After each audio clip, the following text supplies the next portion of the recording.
इस गांव की सदियों पुरानी परंपरा थी कि गांव में कोई भी महिला हो या लड़की उसे बचपन से लेकर बड़े होने तक हर दिन घूंघट ही पहनना पड़ता था। यहाँ तक कि गांव की देवी माता को भी घूंघट पहना दिया गया था, वरना रीति रिवाज के अनुसार उसे सजा दी जाती। लेकिन गांव की सुब्बू बहुत ही नटखट लड़की थी। वह रोज अपनी सहेली पिंकी के साथ खेतों में जाती और खूब मस्ती करती। एक दिन जब सुब्बू खेतों से लौट रही थी, अचानक तेज हवा के कारण उसका घूंघट उड़ गया। उसी वक्त एक फोटोग्राफर ने उसकी तस्वीर खींचकर किसी मैगजीन में छाप दी। सुब्बू को इसकी कोई जानकारी नहीं थी। कुछ ही दिनों बाद सुब्बू की शादी होने वाली थी और वह इस बात को लेकर बहुत खुश थी। लेकिन जैसे ही शादी की रस्में शुरू होने लगी, वही मैगजीन गांव वालों के सामने आ गई। गांव के मुखिया ने सुब्बू को बुलाकर पूछा, यह क्या है, और उसकी शादी तोड़ दी गई। रीति रिवाज और नियम तोड़ने के आरोप में लोग मिलकर सजा देने की बात करने लगे। सुब्बू रोते हुए बोली कि उसने कोई गलती नहीं की है, कृपया मेरी बात पर यकीन करो। पर किसी ने उसकी बात पर यकीन नहीं किया। अगले दिन नियमों के अनुसार उसे सजा दी गई। सुब्बू को सफेद कपड़े पहनाकर देवी माता के सामने ले जाया गया। फिर उसके हाथ पर पत्थर बांधकर उसे कुएं में खुद को डुबाने के लिए कहा गया। सुब्बू ने बिना कुछ कहे नियम के अनुसार कुएं में छलांग लगा दी। तभी देवी माता के पास रखे जले हुए दिए अचानक बुझ गए। गांव की महिलाएं घबराकर वहां आ गईं और तुरंत सुब्बू को कुएं से निकालकर बचा लिया,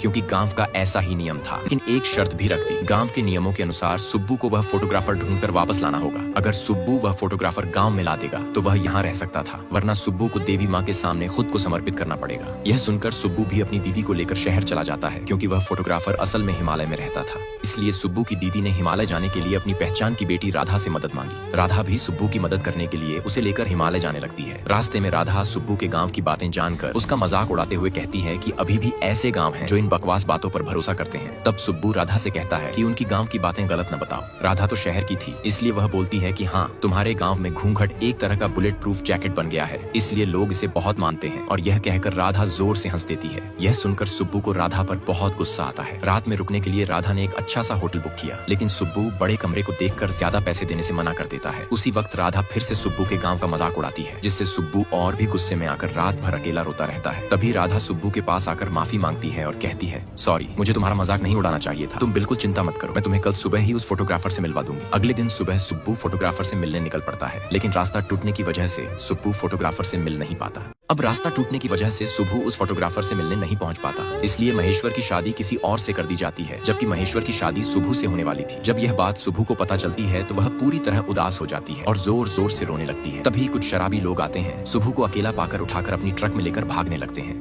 पीछे से राधा और सुब्बू की आंटी उन्हें देख लेती है और तुरंत उसी ट्रक का पीछा करने लगती है। कुछ देर बाद जैसे ही ट्रक वाले सामने से आते हुए बाइक वालों को देखते हैं, वे घबरा जाते हैं और उसी वक्त सुब्बू को ट्रक से नीचे फेंक देते हैं। उस समय आसपास मौजूद सब लोग मिलकर तुरंत सुब्बू की मदद करते हैं। यह सब देखकर सुब्बू पूरी तरह टूट जाती है और फूट फूट कर रोने लगती है। उदासी से बाहर निकालने के लिए राधा उसे मंदिर ले जाता है, लेकिन फिर भी सुब्बू उदासी से बाहर नहीं निकल पाती। इसीलिए वह अपने बचपन की यादों में खो जाती है। कैसे पहले उसकी माँ उससे कितना प्यार करती थी। अचानक माँ के गुजर जाने के बाद सुब्बू पूरी तरह अकेली हो चुकी थी। इसी बीच उसकी नजर एक किताब पर पड़ती है। गुस्से में वह उस किताब को फाड़ देती है और कहती है कि जो तुम इस घूंघट को बुलेट प्रूफ जैकेट कहते थे, मैं आज से इसे कभी नहीं पहनूंगी। इसी घूंघट की वजह से मेरी जिंदगी बर्बाद हो गई है, इसलिए मैं अपने गांव वालों को साबित करूंगी कि मेरी कोई गलती नहीं थी। यह कहकर सुब्बू फिर से रोने लगती है। तभी राधा उसे समझाता है कि यह घूंघट वाला मामला तेरा दोष नहीं है। तेरे गांव वाले अभी पुरानी रीति रिवाज मानते हैं, इसलिए खुद को दोषी मत मान, बल्कि अपने गांव वालों को सच्चाई दिखा। नेक्स्ट पार्ट के लिए लाइक और कमेंट करें।